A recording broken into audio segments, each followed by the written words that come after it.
La Bible verse la lumière sur Satan et les puissances des ténèbres, une lumière qui ne peut rester inaperçue pour quiconque lit les Écritures sans idée préconçue et l'esprit ouvert à la vérité. Mais cette connaissance toute seule ne saurait égaler celle qui s'acquiert par l'expérience illuminée, interprétée par le Saint-Esprit. Interprétation nécessairement toujours d'accord avec les données de la parole de Dieu. C'est-à-dire que nous ne possédons vraiment et ne connaissons vraiment que ce que nous avons expérimenté, vécu, et que la Bible, sans l'expérience, ne rend pas le croyant capable de connaître, de réaliser l'existence actuelle de Satan et des armées du mal, et la façon dont ils détournent et induisent en erreur les enfants des hommes. Le croyant peut avoir en son esprit un témoignage direct de la vérité de la parole de Dieu, mais c'est seulement par l'expérience qu'il acquérera ce témoignage, tout intime de l'inspiration de l'Écriture. C'est par l'expérience qu'il réalisera l'activité d'être spirituel mauvais.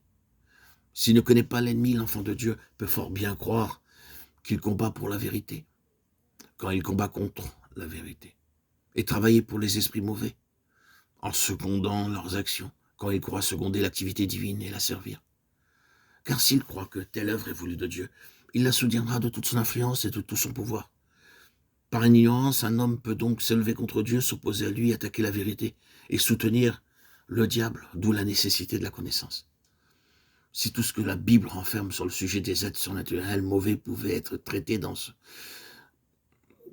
livre, la plupart des lecteurs découvriraient que la révélation de Satan, de son activité, de ses principautés et ses puissances dépasse infiniment ce qu'ils avaient réalisé. De la Genèse à l'Apocalypse, nous voyons à l'œuvre Satan comme menteur. Il entraîne la race humaine toujours plus loin de Dieu dans le péché et l'erreur, jusqu'à ce qu'enfin la mesure déborde, que le comble de la méchanceté soit atteint, et que tous les résultats de la tentation et de la chute au jardin d'Éden soient manifestés selon que la chose nous est révélée au livre de l'Apocalypse. Dans la Genèse, nous trouvons le simple récit du jardin, nous voyons le premier couple innocent. Il ignore le danger et la présence d'êtres spirituels mauvais dans le monde invisible.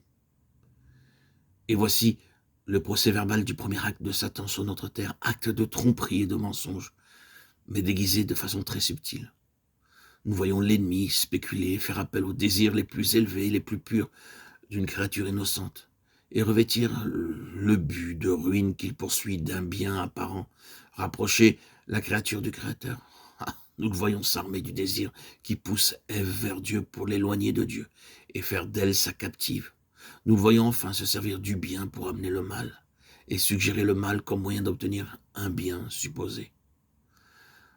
Prise au piège qui lui est dressé, croître dans la connaissance et devenir semblable à Dieu. Ève est alors aveuglée. Elle est séduite. 1 Timothée 11, 14.